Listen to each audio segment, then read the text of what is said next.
Hello everyone, welcome back to my channel Mahamaya tassels collections. ಇವತ್ತೊಂದು semi bridal crochet design without beads ಹೇಗೆ ಮಾಡೋದಂತ ಹೇಳ್ಕೊಡ್ತಾ ಇದ್ದೀನಿ.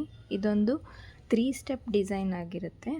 ಇದರಲ್ಲಿ ನಾನು ಸ್ಟಾರ್ಟಿಂಗಲ್ಲಿ ಬೇಸ್ ಲೈನ್ 4 ಚೈನ್ಸನ್ನು ಹಾಕ್ಕೊಂಡು ಇಡೀ ಸ್ಯಾರಿಗೆ ನಾನು 4 ಚೈನ್ಸನ್ನು ಮಾಡ್ಕೊಂಡಿದ್ದೀನಿ, ರೆಡಿ ಮಾಡ್ಕೊಂಡಿದ್ದೀನಿ. ಇದು ಫಸ್ಟ್ ಸ್ಟೆಪ್ ಆಗಿರುತ್ತೆ. ಸೆಕೆಂಡ್ ಸ್ಟೆಪ್ಪಲ್ಲಿ ಬಂದು ನಾನು ಇದರಲ್ಲಿ 6 ಎಳೆ ದಾರ ತಗೊಂಡಿದ್ದೀನಿ. 6 ಎಳೆ ದಾರ ಮತ್ತು 10 ನಂಬರ್ ಕ್ರೋಶೆ ನೀಡಲ್ ತಗೊಂಡಿದ್ದೀನಿ. ಸೆಕೆಂಡ್ ಸ್ಟೆಪ್ ಹೇಗೆ ಬರುತ್ತಂತ ತೋರಿಸ್ತೀನಿ. ಸ್ಟಾರ್ಟಿಂಗಲ್ಲಿ ನಾನು ಇಲ್ಲಿ ಸಿಂಗಲ್ ಕ್ರೋಶೆ ಮಾಡಿರೋದ್ರಲ್ಲಿ ಲಾಕ್ ಮಾಡ್ಕೊಂಡಿದ್ದೀನಿ. ಇವಾಗ ಅಲ್ಲಿಂದ ನಾನು 2 ಚೈನ್ಸ್ ಮಾಡ್ತೀನಿ. 2 ಚೈನ್ಸ್ ಮಾಡಿಕೊಂಡು ಸೂಜಿ ಮೇಲೆ ದಾರ ಸುತ್ತಕೊಂಡು ಈ 4 ಚೈನ್ ಗ್ಯಾಪ್ ಒಳಗಡೆ ಹೋಗಿ ದಾರ ತಗೊಂಡು ಬಂದು ನಾನು ಡಬಲ್ ಕ್ರೋಶೆ ಮಾಡ್ತೀನಿ. 2 ಟೈಮ್ಸ್ ಡಬಲ್ ಕ್ರೋಶೆ ಮಾಡಿ ಆಯಿತು. ಯಾಕಂದರೆ ಇದು 2 ಚೈನ್ಸು ಒಂದು ಡಬಲ್ ಕ್ರೋಶೆ ಥರ ಕನ್ಸಿಡರ್ ಆಗುತ್ತೆ, ಹಾಗಾಗಿ 2 ಡಬಲ್ ಕ್ರೋಶೆಸ್ನ ಮಾಡ್ಕೊಂಡಿದ್ದೀನಿ. ಟೋಟಲ್ 3 ಡಬಲ್ ಕ್ರೋಶೆಸ್ ಮಾಡ್ಕೋಬೇಕು. ಅಲ್ಲಿಂದ ನಾನು ಇವಾಗ 3 ಚೈನ್ಸ್ನ ಮಾಡ್ತಾಯಿದ್ದೀನಿ. 3 ಚೈನ್ಸ್ ಮಾಡಿ ಪುನಃ ಸೂಜಿ ಮೇಲೆ ದಾರ ಸುತ್ತಕೊಂಡು ನೆಕ್ಸ್ಟ್ 4 ಚೈನ್ ಸ್ಪೇಸ್ ಒಳಗಡೆ ನಾನು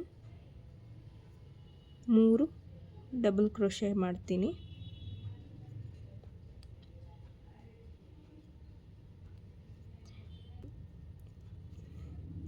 ಬಿಗಿನರ್ಸ್ಗೆ ತುಂಬ ಈಸಿ ಆಗುತ್ತೆ. ಈ ಡಿಸೈನು ತುಂಬ ಈಸಿ ಇದೆ, ಕ್ವಿಕ್ಕಾಗಿ ಬೇಗ ಆಗೋಗುವಂಥ ಡಿಸೈನ್ ಇದು.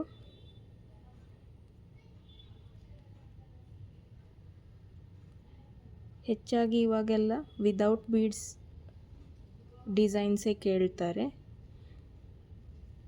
ಬೀಡ್ಸ್ ಬೇಡ, ಸಿಂಪಲ್ಲಾಗಿ ಒಂದು ಕ್ರೋಶೆ ವರ್ಕ್ ಮಾಡಿಕೊಡಿ ಅಂತ ಕೇಳ್ತಾರೆ.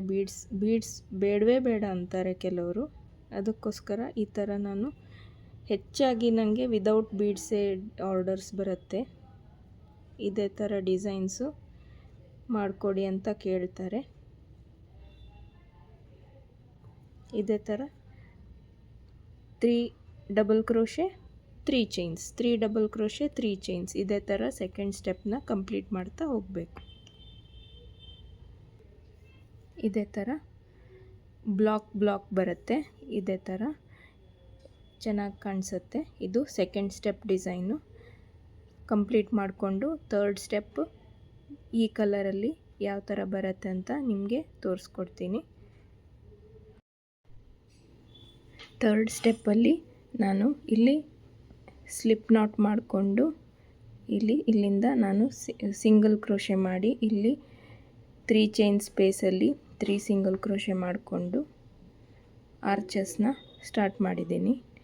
ಇದು ಇಲ್ಲಿ ಸ್ಟಾರ್ಟಿಂಗ್ ಅಂತ ಅಂದ್ಕೊಳ್ಳಿ. ಇಲ್ಲಿಂದ ಈಗ ನಾನು ಆರ್ಚಸ್ ಹೇಗೆ ಮಾಡೋದಂತ ನಿಮಗೆ ತೋರಿಸ್ತೀನಿ. ಇಲ್ಲಿಂದ ಡೈರೆಕ್ಟಾಗಿ ಸೂಜಿ ಮೇಲೆ ದಾರ ಸುತ್ತಕೊಂಡು ಇಲ್ಲಿ 3 ಚೈನ್ ಸ್ಪೇಸಲ್ಲಿ ನಾನು ಡಬಲ್ ಕ್ರೋಶೆನ ಸ್ಟಾರ್ಟ್ ಮಾಡ್ತೀನಿ. ಟೋಟಲ್ ಇಲ್ಲಿ ಈಗ 5 ಡಬಲ್ ಕ್ರೋಶೆಸ್ ಮಾಡ್ಕೊಳ್ತಾ ಇದ್ದೀನಿ.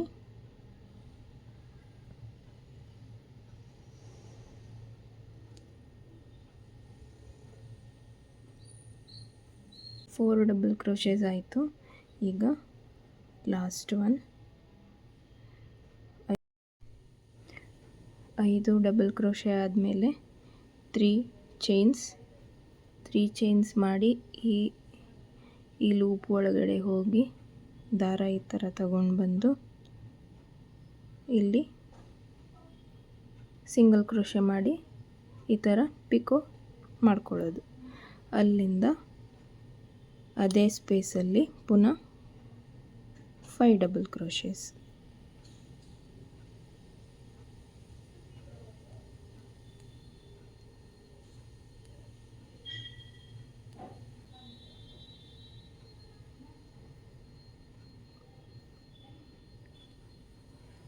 Last double crochet. Okay, 5 double crochet ಆದಮೇಲೆ ಇಲ್ಲಿಂದ ನಾನು ಡೈರೆಕ್ಟಾಗಿ ಇಲ್ಲಿ 3 ಚೈನ್ ಸ್ಪೇಸಲ್ಲಿ ಸಿಂಗಲ್ ಕ್ರೋಶೆ ಮಾಡಿ ಲಾಕ್ ಮಾಡ್ಕೋತೀನಿ. ಪುನಃ ಅದೇ ಸ್ಪೇಸಲ್ಲಿ 2 ಸಿಂಗಲ್ ಕ್ರೋಶೆ ಮಾಡಿ ಟೋಟಲ್ ಇಲ್ಲಿ 3 ಸಿಂಗಲ್ ಕ್ರೋಶೆಸ್ ಬರುತ್ತೆ. ಪುನಃ ಸೂಜಿ ಮೇಲೆ ದಾರ ಸುತ್ತಕೊಂಡು ನೆಕ್ಸ್ಟ್ 3 ಚೈನ್ ಸ್ಪೇಸಿಂದ ಡಬಲ್ ಕ್ರೋಶೆಸ್ನ ಸ್ಟಾರ್ಟ್ ಮಾಡ್ಕೋಬೇಕು. ಇದೇ ಥರ ಕಂಟಿನ್ಯೂ ಮಾಡ್ತಾ ಹೋಗೋದು. ಒಂದು 3 ಚೈನ್ ಸ್ಪೇಸಲ್ಲಿ ಆರ್ಚ್ ಬರುತ್ತೆ, ಒಂದು 3 ಚೈನ್ ಸ್ಪೇಸಲ್ಲಿ 3 ಸಿಂಗಲ್ ಕ್ರೋಶೆಸ್ ಬರುತ್ತೆ. ಇಲ್ಲಿ ಈ ಸ್ಪೇಸಲ್ಲಿ ಕುಚ್ಚು ಬರುತ್ತೆ. ಪುಟ್ಟದಾಗಿ ಬೇಬಿ ಕುಚ್ಚು ಕಟ್ಕೊಂಡು ಯಾವ ರೀತಿ ಬರುತ್ತೆ ಅಂತ ನಿಮಗೆ ತೋರಿಸ್ತೀನಿ. ಕುಚ್ಚು ಕಟ್ಟಿ ರೆಡಿಯಾಗಿದೆ. ಈ ಥರ ಡಿಸೈನು ಬರುತ್ತೆ. 167 ದಾರ ಸುತ್ತಕೊಂಡು ಚಿಕ್ಕದಾಗಿ ಬೇಬಿ ಕುಚ್ಚು ಮಾಡಿದ್ದೀನಿ. ತುಂಬ ಹತ್ರ ಕುಚ್ಚು ಚೆನ್ನಾಗಿ ಬರುತ್ತೆ. ಈ ಥರ ಡಿಸೈನ್ ಒಂದು ಸಲ ಟ್ರೈ ಮಾಡಿ ನೋಡಿ. ಇದು ಸಾಫ್ಟ್ ಸಿಲ್ಕಿಗೆ ಇಲ್ಲ ರೇಷ್ಮೆ ಸೀರೆಗೆ, ಯಾವುದೇ ಥರದ ಸೀರೆಗೆ ಈ ಡಿಸೈನು ಸೆಮಿ ಬ್ರೈಡಲ್ ಡಿಸೈನು ಹಾಕ್ಕೋಬೋದು. ತುಂಬ ಚೆನ್ನಾಗಿ ಬರುತ್ತೆ. ನೋಡಿ ಒಂದು ಸಲ ಟ್ರೈ ಮಾಡಿ.